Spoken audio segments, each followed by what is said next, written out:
الاتحاد الكونغولي يغلق ملف الركراكي ومبيمبا بشكل نهائي.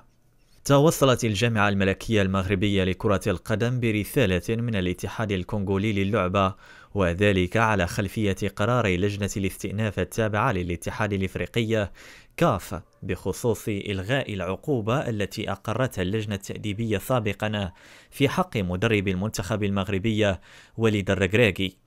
وحسب مصدر جامعي فإن الاتحاد الكونغولي عبر للجامعة المغربية في رسالة عن العلاقة الوطيدة التي تجمع بين الطرفين من أجل تنمية وتطوير كرة القدم في البلدين الشقيقين.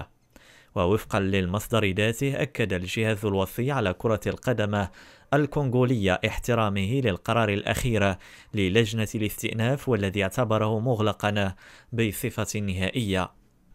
ويواجه المنتخب الوطني المغربي اليوم الثلاثاء نظيره الجنوب الإفريقي برسم ثمن نهائي كأس إفريقيا للأمم في مباراة قوية تتجه نحو كل الأنظار بملعب لوران بوكو في سان بيدرو الإيفوارية.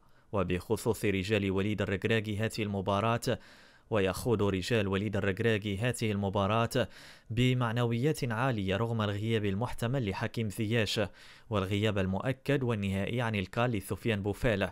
ويريد أسود الأطلس الوصول إلى أبعد حد ممكن في هذه البطولة القارية والعودة باللقب إلى المملكة المغربية.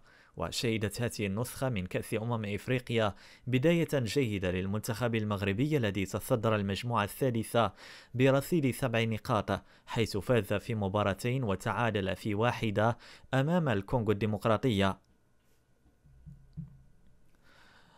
وفي الندوة الصحفية التي تسبق مباراة الأسود المنعقدة أمس الاثنين، أكد وليد الركراكي أن مقابلة اليوم أمام البافانا لا مجال للخطأ فيها، وأن هناك رغبة كبيرة في التأهل للدور المقبل.